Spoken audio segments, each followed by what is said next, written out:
Giharos ang tanang opisyal sa barangay gikan sa kapitan, mga konsehal o mga kawani sa barangay Tubod, lungsod sa Barili.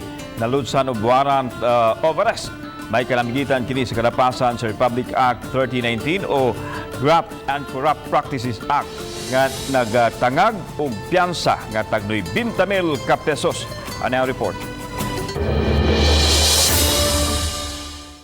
Voluntaryong mitahan ang mga sinumbong sa kapulisan uban si Mayor Jolie Flores sa lungsod sa Barili ug sa ilang kura paroko sa lungsod.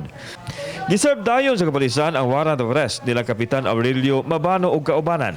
Lakip sa naisyuhan sa warrant ang pito ka mga konsehal sa barangay nga silang konsehal Mercy Camunas, Romulo Umalay, Valeriano Mabano, Roy Tangarurang, Lorito Enhambre, Arthur Aranda o Carlo Imnasin. Nalutsan usab og warrant of arrest ang mga barangay health worker nga silang Victoria Talara, Maricar Iscabillas, Mary Jane Ilesar, Modista Mambinuyaw, Ludi Tanudra ug ang parent leader sa Four-Piece nga si Ruchina Panugaling.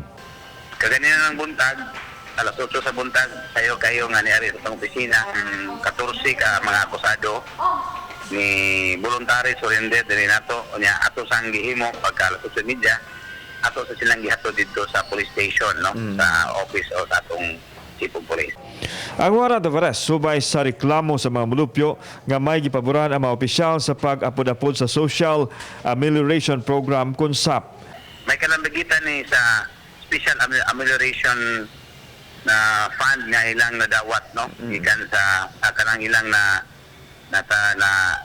hatag gikan sa MSWDO. Ang akusasyon sa mga reklamante nga ni ilang gi-appeal og panghatag ang ilahang mga immediate family.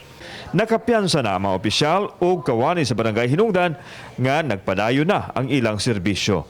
Kauban si Cleofer Lumayag, ako si Alan Domingo. Balitang Bisdak.